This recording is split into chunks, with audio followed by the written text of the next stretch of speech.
Esiet sveicināti Neatkarīgās rīta avīzes galvenā redaktora Anīta Daugšta kopā ar mani. Mēs runāsim par to, kas šobrīd svarīgs un aktuāls valstī, kurā dzīvojam. Labdien, Anīta! Labdien! Nu, nezinu, jo tālāk, jo trakāk tā laikam var teikt. Jo, protams, nezinu, te notikumi attīstās tik ātri, varbūt, kamēr mēs esam ierakstījuši šo mūsu sarunu, viss atkal ir mainījies, bet šobrīd izskatās jo tālāk, jo trakāk. Tiešām problēmas, kas saistīts ar valdības stabilitāti, kļūst aizvien dziļākas. Un, tā kā šajās sarunās ir diezgan maz racionalitātes, un, piemēram, vakar šie viedokļi mainījās, teiksim tā, stundā vismaz reizi. Vakar tas ir 7. oktobris. Jā, stundā vismaz reizi, tad līdz ar to vairāk kārt nācās pārrakstīt pat tos gabals, kas paredzētu nākamās dienas avīzē, jo vienkārši nebija skaidrs līdz galam, vai ir panākt vienošanās starp Nacionālo apvienību un vienotību par šajā termiņu uzturēšanās atļauju jautājumā vai nē.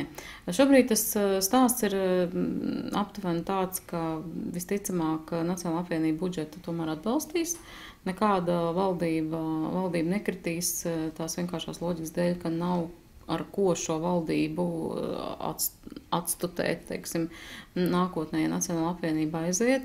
No otras puses ir skaidrs, ka nenotiek tāda nopietnas politiskais process, kāds ir noticis agrāk, ka, piemēram, divas nosacītās bārenīšu partijas bloķējās savā starpā tik cieši, ka spēja izveidot pārliecināšu bloku iepratim, tā teikt, nosacīt valdošajam spēkam, proti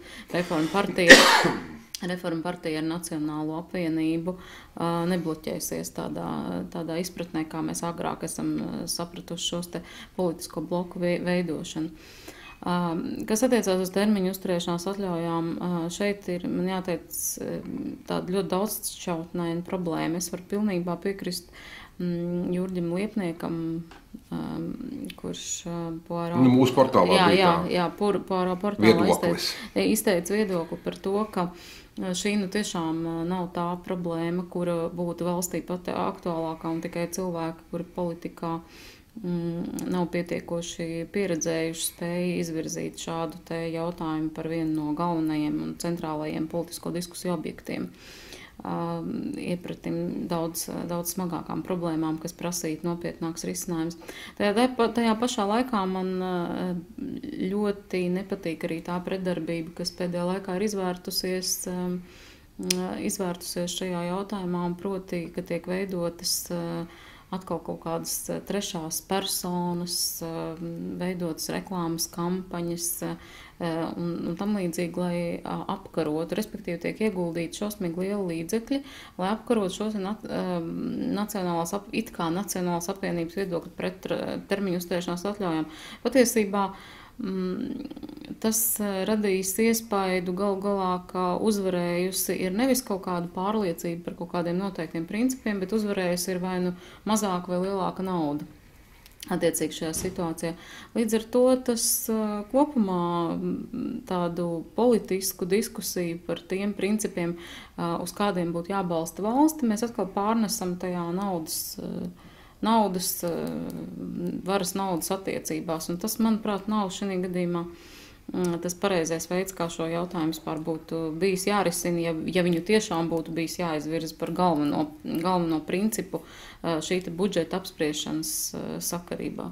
Tu teici, ka valdība nekritīs visticamāk budžeta dēļ, jo Nacionālā apvienība par budžetu nobalsos. Tās ir ziņas no jums drošiem avotiem vai tavu pārliecību tikai iekšējā? Nē, visi Nacionālās apvienības līderi, vairāk Nacionālās apvienības līderi ir teikuši, ka viņi par budžetu tomēr balsos, jo viņi arī saprot to, ka izmantojot gan ZZS balsis, gan nepiedaloties balsojumā Saskaņas centram, kur faktiski šobrīd opozīcija vienkārši, viņi jau nepiedalās spēlē, bet viņi vienkārši sēž malā un priecīgi rīvē rociņas. Un es domāju, ka viņi ir ieinteresēti jebkamī, kas veicina šo te, kas parāda Dombrovska valdības vājumu.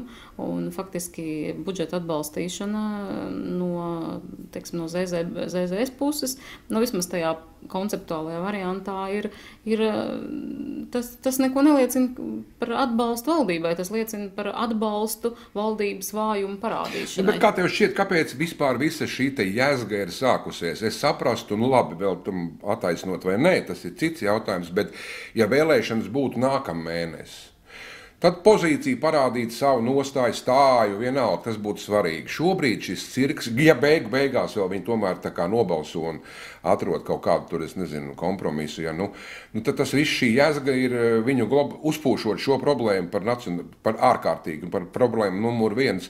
Vai tas nenāk atpakaļ, viņiem nenāks kā bumerangs visiem šajā te jēzgā iesaistītajiem? Nē, nu viņiem tur ir jāsaprot, protams, tas cēlons un iemesls, kāpēc tas ir noticis.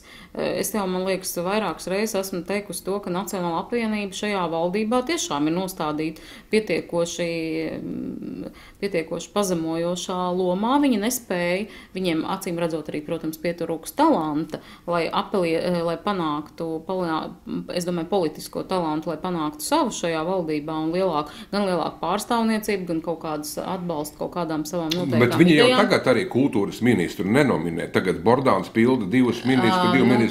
Tas ir saistīts ar to, ka viņi grib ne tikai kultūras ministru. Es domāju, ka viņiem būtu pretenzijas uz vairākiem ministru amatiem, galā atbalstam vismaz kaut kādām savām aktivitātēm. Es domāju, ka viņi nesastopas ne ar vienu, ne ar kādu atbalstu šīm te aktivitātēm. Bet jāņem, protams, vērā arī tas, ka viņiem ir bijušas dotas, acīm redzot, no vienotības puses zināmas cerības, ka kaut kas no viņu, teiksim, tiem ideoloģiskajiem un uzstādījumiem tiks atbalstīts. Un šajā gadījumā es pieņemu, ka ir bijusi situācija, ka tikai daži no vienotības. Man liekas, ka tā situācija, ka tie stundas laikā pāris reizes mainās tie viedokļi saistīti ar to, ka, piemēram, viens soli, otrs nedod, ja? Respektīvi, vienotības sašķeltība patiesībā arī traucē vienoties par kaut kādiem noteiktiem principiem un runāt ar šiem koalīcijas partneriem. Jo es, piemēram, esmu daļai pārliecināta par to, ka Dombrovskis diez vai vēlētos nopietni sanīsties ar Nacionālo apvienību, ko varbūt nevarētu teikt par dažiem citiem vienotības līderiem, kuri ir personīgi ieinteresēti un kuru iespējams kādi, vai arī kādi sponsori ir ieinteresēti tajā, lai termiņu uzturēšanās atļauju jautājums netikt izvirzīts priekšplānā. Kā galvenais. Šobrīd jau tik tiešām es tām vēlēšanām, kuras acīm redzot inspirē šīs te kustības, kaut kā acīm redzot iekšēji jau visticamāk ir vēl pietiekami tālu, bet sociologs Aigars Freimans gan intervijā citiem mēdījiem, gan arī sarunā ar mani, viņš jau teica tā, ka vispār līdz vēlēšanām praktiski visas partijas, kas ir pārstāvētas šobrīd Saeimā, vēl piedzīvos diezgan lielas iekšējās transformācijas. Kā tev šķiet, uz to mēs arī ejam? Vienotības gadījumā es domāju, ka šis process ir iezīmējis, un tas jau ir, kā es tikko minēju, šie te viedokļu dažādība, kas attiecās uz Nacionālo apvienību. Mēs jau redzam, ka šākotnē Nacionāla apvienība bija tā kā plašāks veidojums, viņi arī mēģināja šī saspēle ar demokrātiskiem patriotiem veidot, kur šobrīd jau apkaro to pašu Nacionālo apvienību. Tā kā es pieņemu, ka tur būs diezgan liels pieļauju nevis būs diezgan lielas, bet pieņem, ka būs kaut kādas iekšējas pārmaiņas, jo tādas ir galā iezīmējušās. Es domāju, ka daudziem Nacionālās apvienības līderiem, piemēram, nebija patīkama viņu pašu izvirzītā tieslietu ministra Jāņa Bordāna nostāja te pašā Jaunzemes Grendes jautājumā. Jā, Dzinters ar parādnieku runā vienu, bet Bordāns pasaka, nē, es viņu neņemšu par padomnieci, tad tas liecina, ka problēmas tur neapšaubām ir, un ka viņiem ir zināms pārdoms par to, kuri tad īsti ir tie līderi. Jā, bet te pašā laikā Nacionāla apvienība bija tā, tiesa gan tagad tas tā kā mazliet ir pieklusis, kas tā bikli izteicās, ka varbūt uz nākamajām Saeimas vēlēšanām vajadzētu veidot vienotu tā saucamo labējo, praktiski klasi latvisko partiju sarakstu. Nē, nu to arī Vienotība savulaik ir teikusi un aicinājusi kandidēt, piemēram, visas viena karoga Rīgas domas vēlēšanās, vēl kaut kas.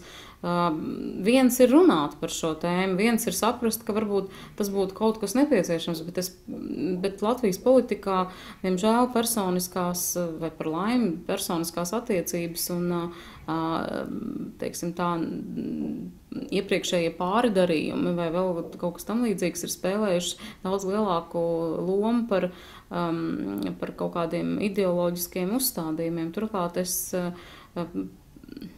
patiesībā pat nesaskatu nemaz tik daudz kopīgu Vienotību ar Nacionālo apvienību, izņemot dažus līderus, kas ir kursējuši no savos uzskatos, drīzāk pat no vienas pāri uz otru. Nē, bet es domāju, ja viņiem tagad tāds antagonisms un tādi šobrīd strīdi par varbūt labi svarīgiem jautājumiem, bet ne tiem pašiem svarīgākajiem, varbūt numur viens jautājumiem, tad šis iekšējais antagonisms ir tik liels, ka šāds saraksts nav iespējams vienkārši tāpēc, ka viņi jau saēdīsies pirmajā sēdē, ar krēsliem sāks viens otru. Nē, tas ir pilnīgi skaidrs. Mēs jau redzēsim uz Eiropas parlamenta vēlēšanām. Nebūs tāda vienotā kaut kāda tur saraksta, jo ir vesela virkni cilvēku ambīcijas. Tā pašā, viņi pat, teiksim, tā vienotība nevar vienoties, kurš būs saraksta līderis. Pasarg Dievs, kur tad viņi vēl tur Robertu Zīli ņems tajā sarakstā, vai taču neņems. Tas nozīmē, ka tur būs vēl viens noteikti saraksts.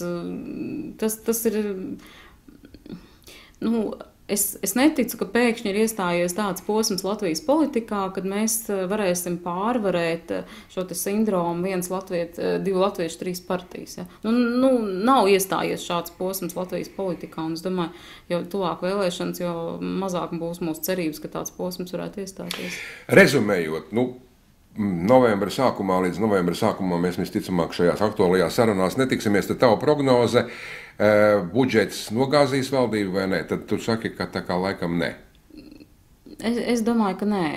Turklāt ir pilnīgi pārliecība par to, ka Dombrovskis būs valdības vadītājs līdz nākamām vēlēšanām. Tas ir diezgan skaidrs. Vai viņš vadīs mazākumu valdību, vairākumu vai kādu valdību. To es tā kā... Tas gan varētu. Tas varētu būt jautājums, bet es domāju, ka šis budžets valdību negāzīs. Prognozes ir izteiktas. Anita Daugšte, Neatkarīgās Rīta avīzes galvenā redaktore, atliek mums tam visam sekot līdzi. Paldies! Paldies!